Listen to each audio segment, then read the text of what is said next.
good evening to you both. And let's begin with a new a provincial conservative entity aiming to shake up the political dynamic and dialing up Albertans. If a referendum on Alberta independence were held today, which way would you be most likely to vote? That's the Republican Party of Alberta, which calls the relationship with Ottawa toxic and is taking aim at the party in power. Citizen-led referendum is nothing more than a UCP government attempting to have its cake and eat it too. They're playing both sides of this debate, and what we're calling for is the political will.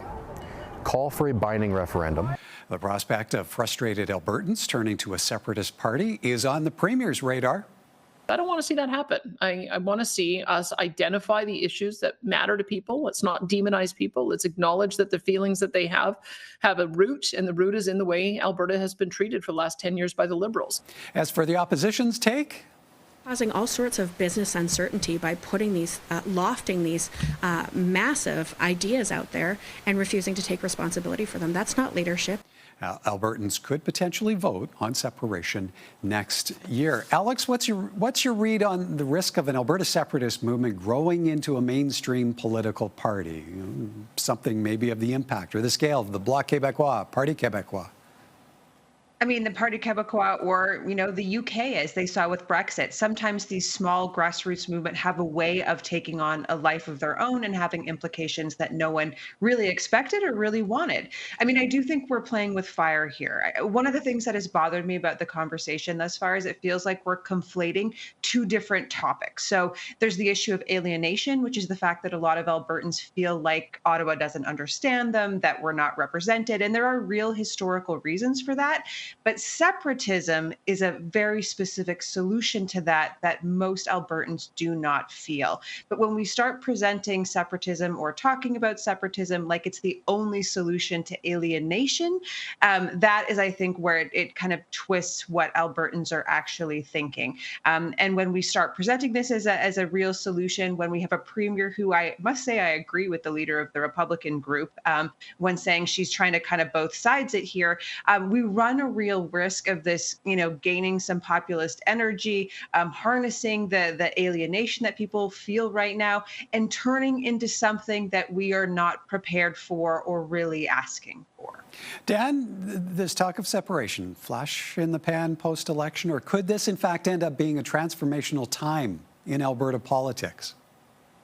Well, I think it should be a flash in the pan, but that flash in the pan is being blown on constantly by media coverage of it. This is a fringe of a fringe, and you don't have to take my word for that. You can take the word of Jason Kenney for that. But yet we keep insisting on talking about it over and over and over again.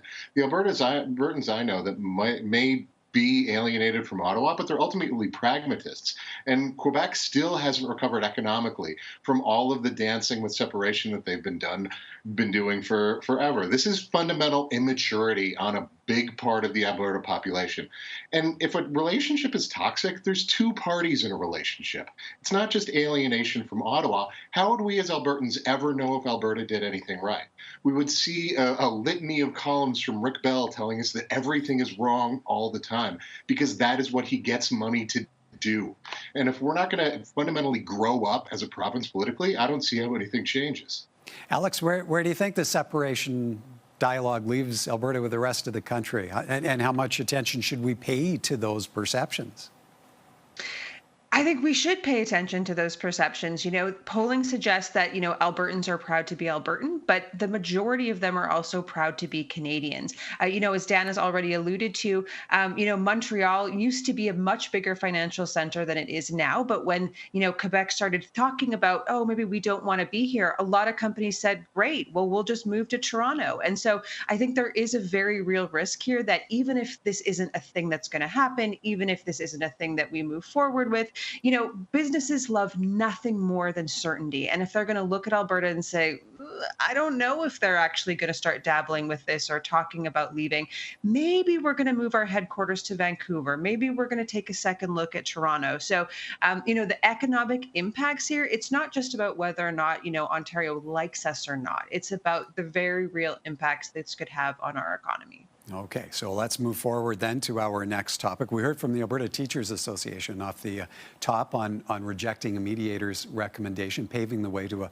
potential strike. And the ATA is not alone. Members of the Alberta Union of Provincial Employees are in the midst of a strike vote that will continue until Monday. The AUPE represents thousands of workers in sectors that include government, law enforcement, trades, social services. If they vote to strike, the Smith government says it has applied to lock out employees, calling it a reactive tool, and that it's too soon to say if it will be used. Here's how the union is responding. It's unfortunate that the government has decided that instead of bargaining with us, that they would lock out their employees. And we're talking about members that do essential services for absolutely everybody in this province. And without us, the province does not work when it comes to government services. The AUPE says its members have not seen a significant wage increase in decades. The government, meanwhile, says essential services will not be disrupted if a strike occurs. Dan, nurses settled on a new deal not that long ago, works out to a 20% wage increase. So how worrisome is it that thousands of teachers and provincial employees could be headed for significant strike action? Well, again, we have a massive infrastructure debt in this province because we didn't do anything through the 80s and the 90s. And essentially, all of these contracts have been kicked down the road, and now we are here now. And in the midst of this, we brag about low taxes and budget surpluses as if we accomplished something. If in my household budget, I have a budget surplus, but my kids aren't educated, there's no clothes on their back, and the roof is leaking, then I haven't done a very good job. And that's what we've seen through multiple decades of leadership in this province. We need to start paying for things. And one of the things that we pay for is education. And if we keep just moving this down the road, it's just going to get more expensive and more expensive and more expensive. Alex, what's to be made of the government applying to the Labour Relations Board to lock out employees should there be a strike? How rocky a road do you see lying ahead for Labour relations? I think it's going to be a bumpy road. I think there's a few reasons for that. This is a government that hasn't always been, super receptive to labor issues in this province. But then also, it goes back to, probably the oldest story in Alberta politics, it feels like, and that is the degree to which we're dependent on oil revenue.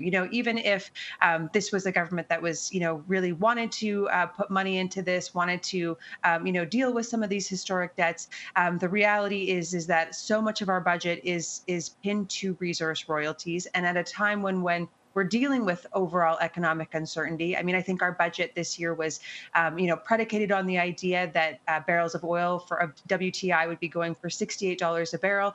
And, earlier this week, it was dipping below 60. So, again, there's some precariousness, I think, on the side of how much money the province is bringing in that I'm sure is contributing to some of the uncertainty around this right now. For the first time in history, an American-born pope has been elected to lead the Catholic Church. Tens of thousands packed St. Peter's Square Thursday for the emergence of Cardinal Robert Francis Prevost, who has taken the name Leo XIV, the 69-year-old, originally from Chicago, spent years as a missionary in Peru. Welcome news for parishioners at St. Mary's Cathedral in Calgary, attending their first service since the announcement.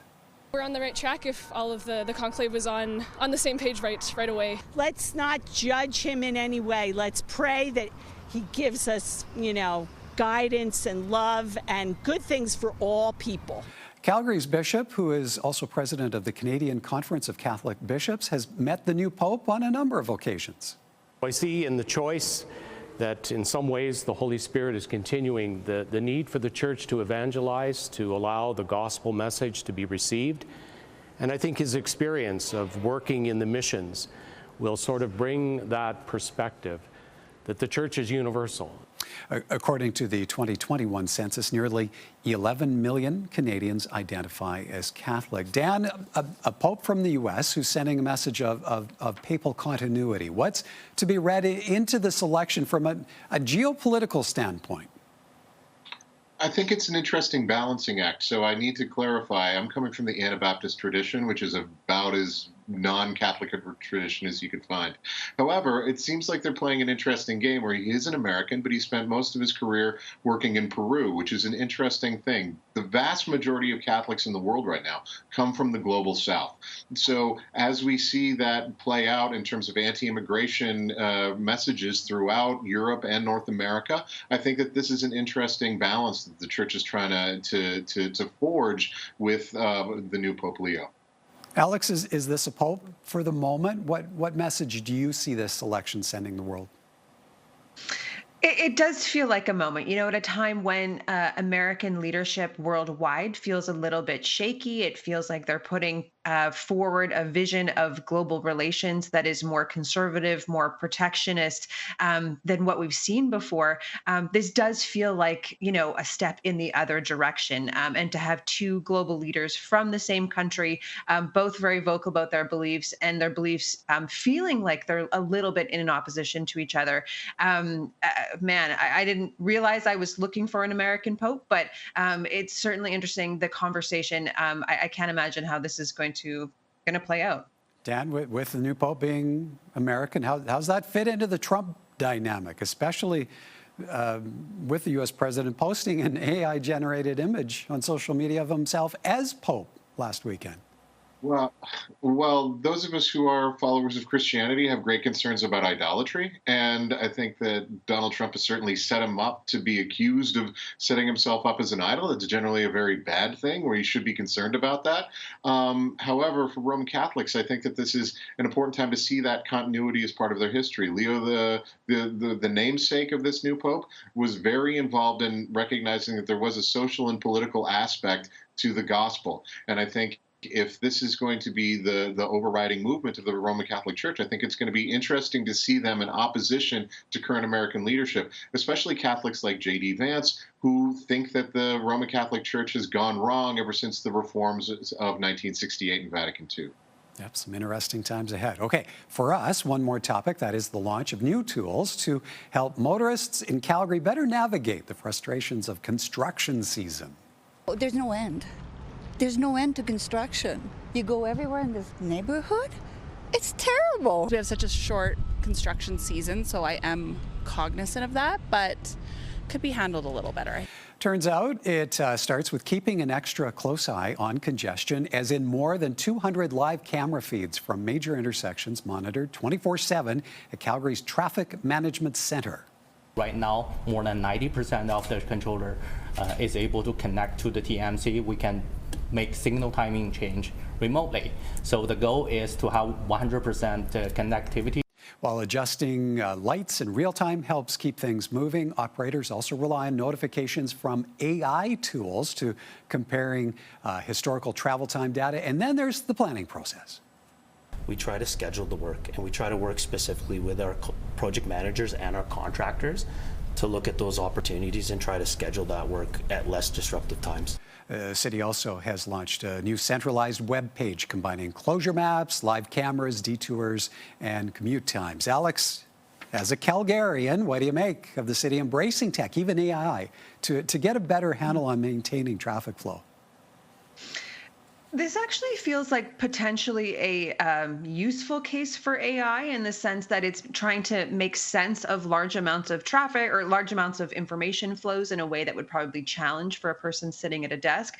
But at the same time, there is a person at a desk overseeing the AI. It's not like AI is now controlling the traffic lights. So this does seem like an interesting approach. I look forward to seeing how this plays out. I mean, I live in Calgary, though I try to take a more zen approach to driving. I just assume it'll take longer than I expect, and maybe not be the most pleasant experience. That's driving for you.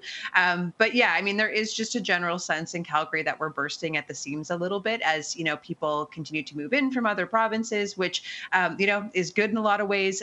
But yeah, we are certainly dealing with more pressure across the board, shall we say. Yeah, Calgary traffic is fun. Dan, does it all have to be about tech, or is good old planning ahead still the best bet when contending with construction? Alex's Zen approach. I think so. I think it's very good for us to understand that construction is going to happen, and we should all be on team get home safe and relax a little bit. But I think it's also interesting that roads and road infrastructure are the only place where we actually see investment in continuing infrastructure. It's interesting. The first person that was interviewed said she's frustrated that construction happens all the time. Construction needs to happen all the time, otherwise infrastructure breaks down. And this plays out in every other thing. Not to be a downer, but like again, we have a massive infrastructure debt in this province because conservative governments didn't spend any money through the 90s and the 2000s. The last hospital that was built in the city of Edmonton was in 1988 when the population of Edmonton was 580,000. Now we are over 1 million. There's almost 1 million more people that live here still haven't had a hospital built. Imagine the amount of construction that needs to happen in order for roads to be maintained. That's how much needs to be happening for hospitals and education to be maintained as well. And until we grow up and learn this as a province, it's all going to continue to get worse. All right. On that note, we're all out of time. We'll have to leave it there. Good to see you both. Hope you have an awesome weekend. Thanks, Michael. You too.